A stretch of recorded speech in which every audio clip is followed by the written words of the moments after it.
Perkenalkan, saya Isma Sapitri, saya dari jurusan Sistem Informasi dengan konsentrasi Bisnis Intelijen dari Global Institute of Technology and Business.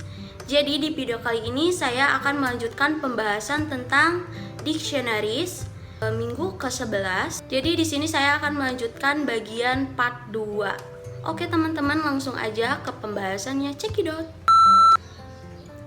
Oke, yang pertama seperti biasa kita buka terlebih dahulu Anaconda navigatornya untuk membuka Jupyter Lab. Kemudian kita launch saja di bagian Jupyter Lab. Jadi Jupyter Lab itu aplikasi buat coding atau melakukan pemrograman di Python gitu. Nah, teman-teman di sini udah saya siapkan soalnya. Jadi kita langsung ketikkan aja perintah sesuai dengan soalnya.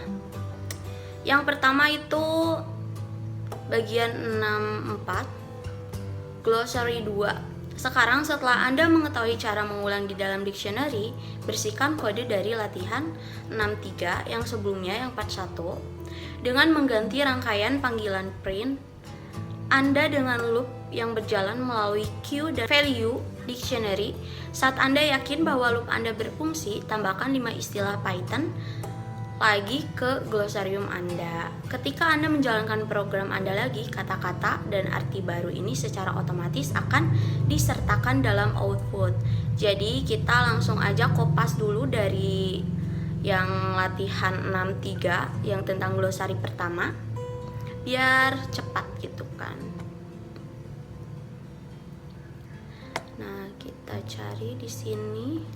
Nah, di sini kan udah ada glossary yang pertama, kita kopas dari sini. Nanti kita tambahin lagi gitu, teman-teman.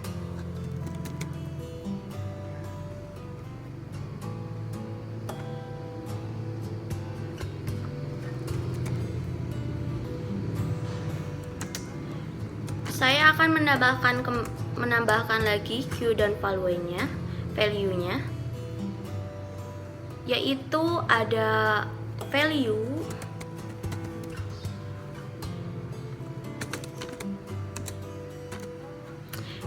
itu a value or data manipulated in a series of programming operation.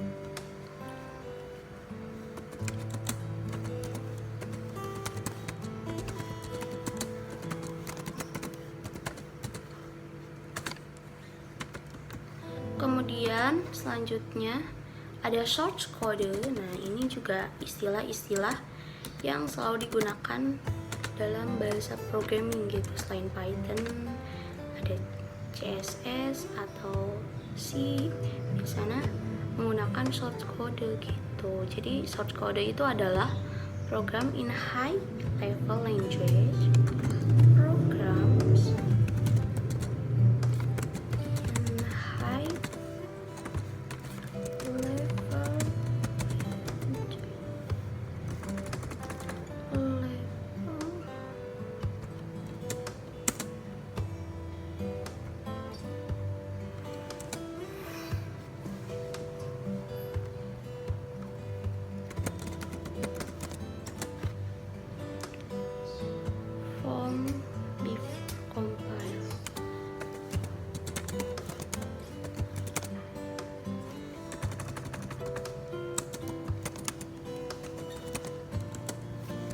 Jadi kalau diartikan dalam bahasa Indonesia, short code adalah program bahasa tingkat tinggi sebelum dikompil gitu. Kemudian saya juga menambahkan semantic error. Nah, ini seringkali terdengar di dalam istilah per-Pythonan.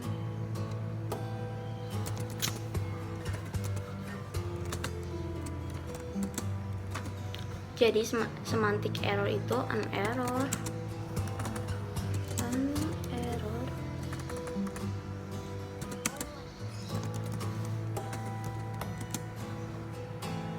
Programs that made him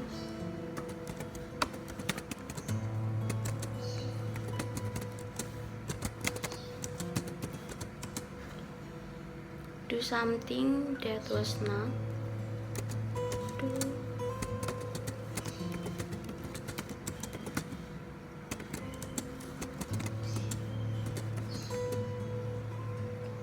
intended by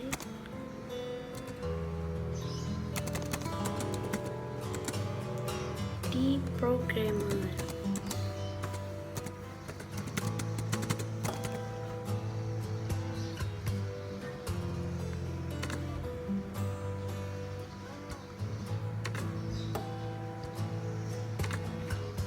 Lalu kita tambahkan lagi. Jadi saya ini menambahkan 5 lagi glossary-nya.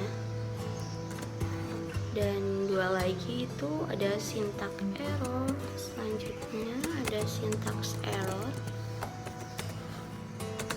Syntax error ini adalah error in the program that made in uninterpreted. Jadi error yang nggak bisa di running, nanti dia ngeluarin kayak error, syntax error warna merah biasanya kalau di Python.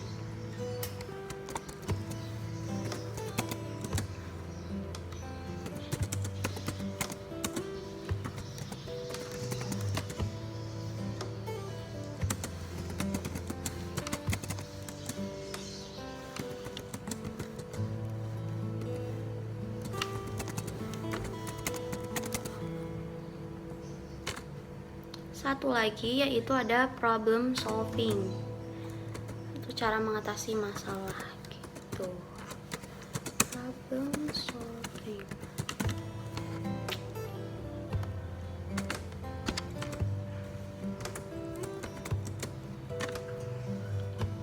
Di proses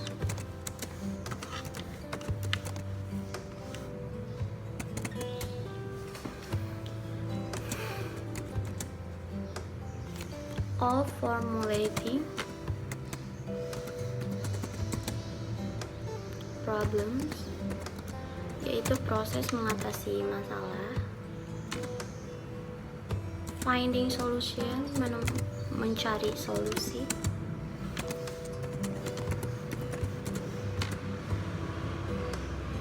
And expressing solution, dan menjelaskan solution.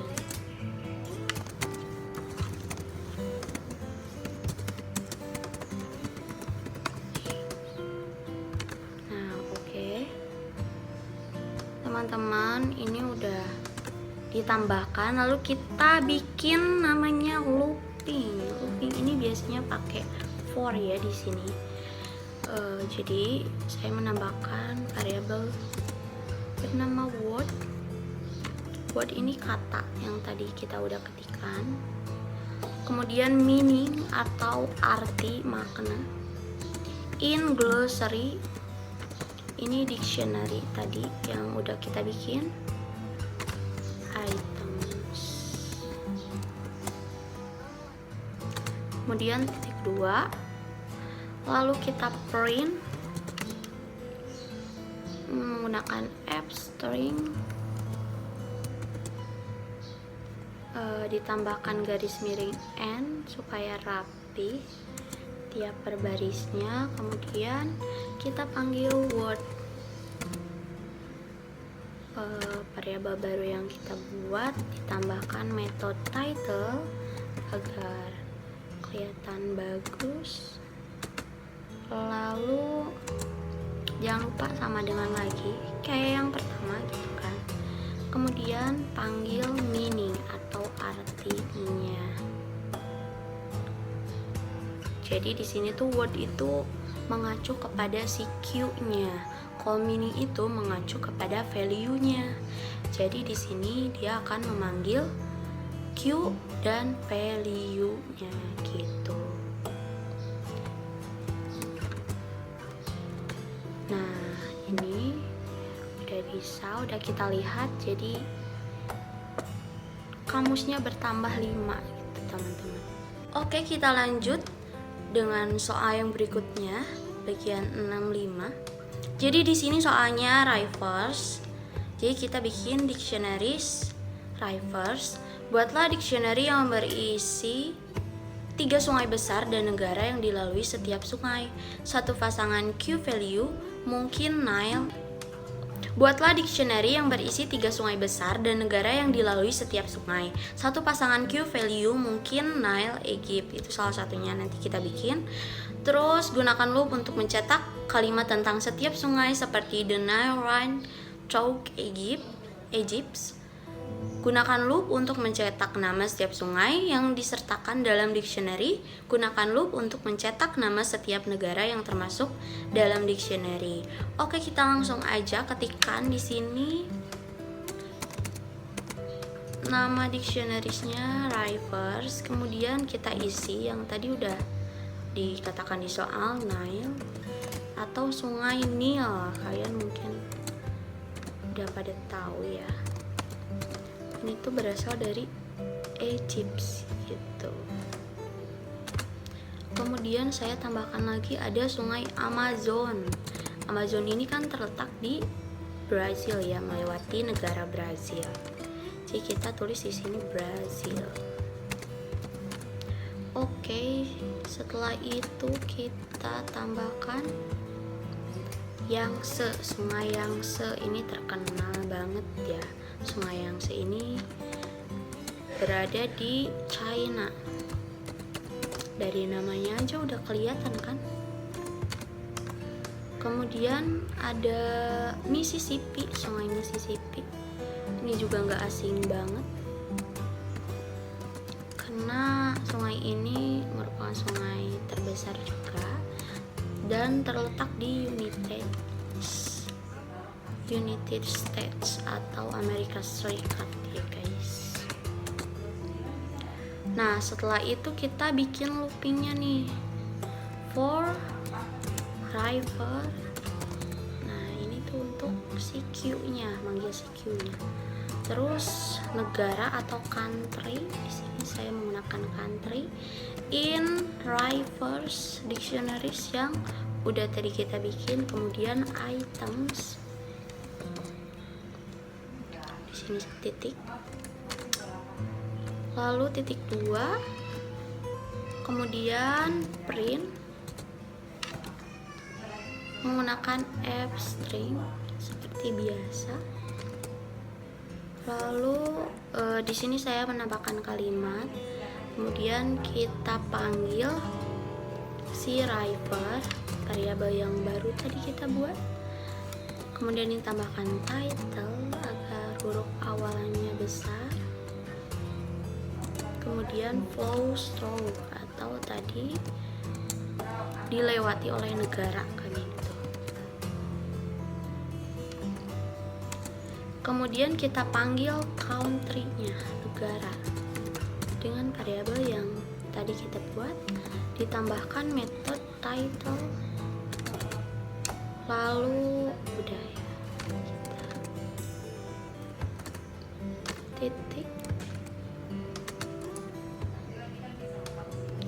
Nah, setelah itu kita akan memanggil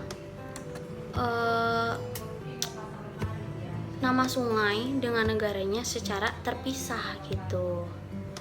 Jadi di sini kita langsung print aja menggunakan F string, kemudian ditambahkan garis miring N agar rapi. Below atau di bawah ini is the river data, adalah data sungai.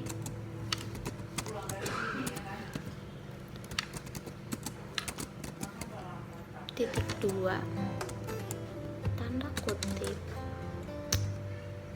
Nah, untuk memanggil data sungai tadi kita pakai perulangan lagi for river in rivers. Kalau tadi kan memanggil dua-duanya, sekarang kita manggil salah satunya aja. Jadi kita memanggil Q-nya aja.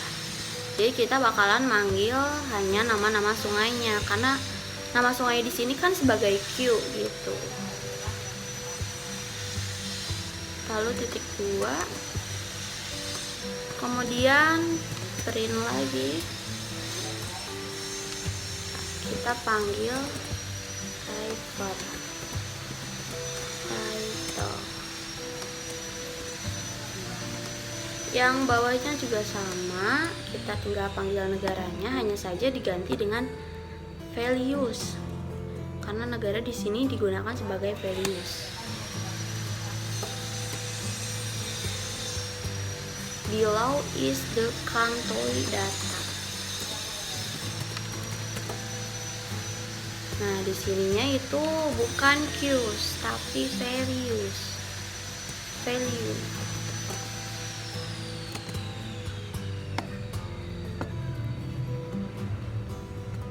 Kita ganti rivernya country. Ya, di sini juga country.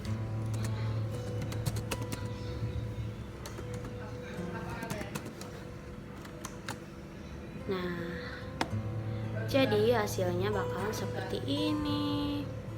Nah, di sini kan disebutkan keduanya dengan menggunakan kalimat the Nile flows through Egypt.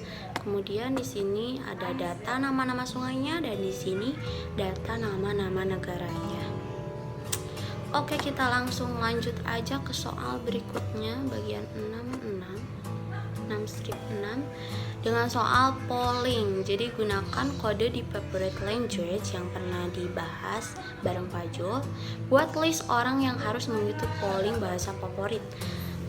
Sertakan beberapa nama yang sudah ada dalam dictionary dan beberapa yang belum. Telusuri daftar orang yang harus mengikuti jajak pendapat. Jika mereka telah mengikuti polling, cetak pesan terima kasih atas tanggapan mereka. Jika mereka belum mengikuti polling, cetak pesan yang mengundang mereka untuk mengikuti polling. Jadi di sini ada yang udah mengikuti dan yang tidak. Jadi kita gunakan looping dengan if else. Langsung aja kita bikin di sini variabel dictionary-nya favorite language.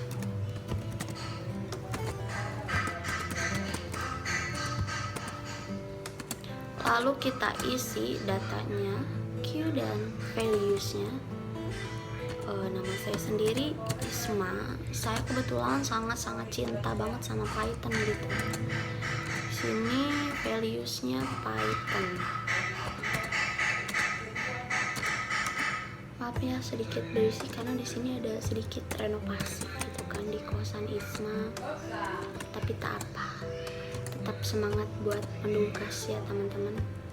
Kemudian Tiara dia suka si, lalu Nabila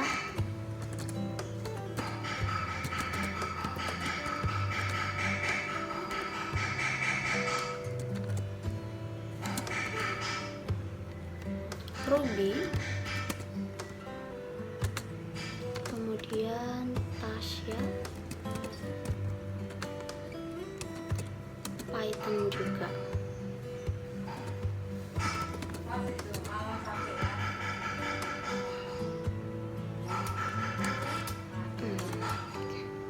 Lalu kita gunakan for untuk meloopingnya.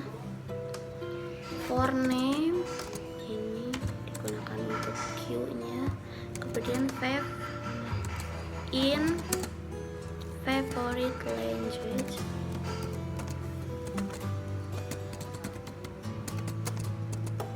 Kita panggil dictionary-nya seperti biasa, titik items, lalu sama dengan, kemudian print dengan f string,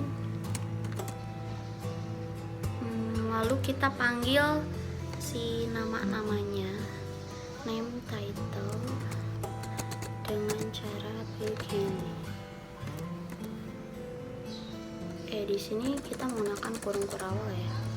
Kalau di dalam tanda kurung buka dan kurung tutup seperti biasa. Kalau kita mau manggil lagi, kita pakainya kurung kurawal dan menggunakan metode title. Lalu favorite language, kita panggil data favorite language. Kalimat maksudnya, ini masih kalimat. Jadi nanti kita manggil nama, terus dia ini favorite language-nya apa gitu. Is, lalu kita panggil fav.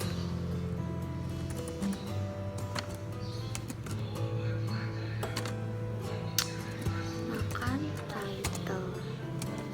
Jadi di sini saya memanggil name, yaitu nama-nama orang di sini sebagai Q-nya, lalu verb di sini sebagai values-nya.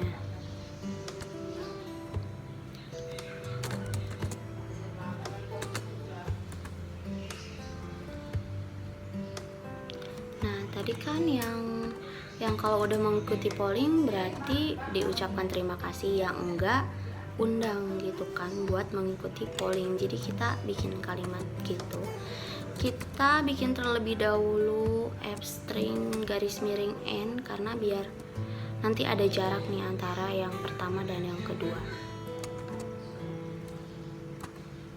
Biar rapi gitu.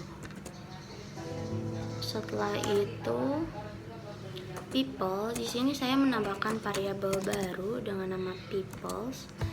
Ditambahkan list menggunakan kurung buka seperti ini. Ada Caca, ini nama baru.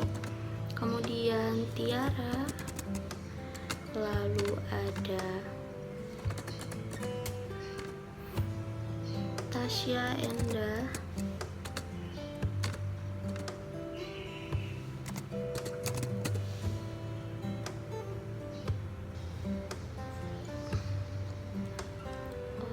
di sini Enda. Kemudian saya tambahkan Isma, lalu Mala dan Nabila.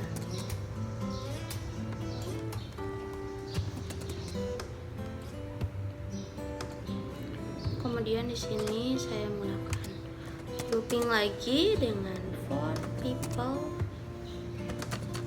tanpa S. Kita bikin lagi buat manggil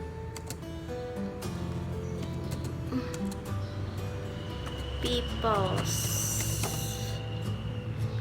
List yang tadi sudah kita buat. Lalu kita menggunakan if jika orang ini ada di dalam favorite language,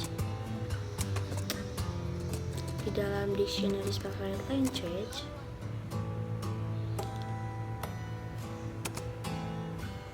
bagian Q-nya kan nama-namanya tadi kan di sini sebagai Q gitu. Maka kita print lagi F string, ucapkan terima kasih gitu. Thank you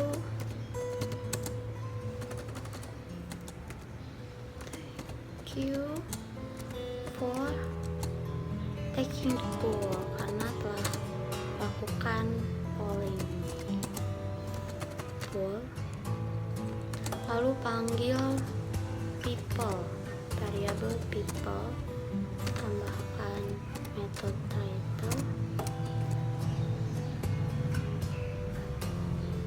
tanda seru, tanda kutip. Nah, kalau tidak berarti kita menggunakan else, yang kecuali, yang nggak termasuk, yang tidak melakukan polling. Kita undang dengan kalimat print F string people title,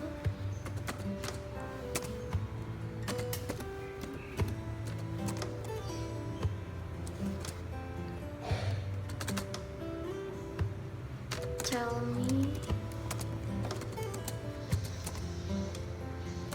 what's, jadi kita tanya mereka apa favorit language mereka. What's your favorite programming language?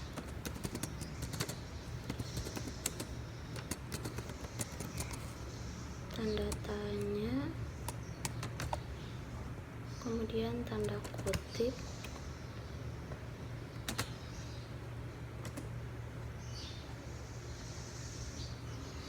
Oke, kita langsung running saja.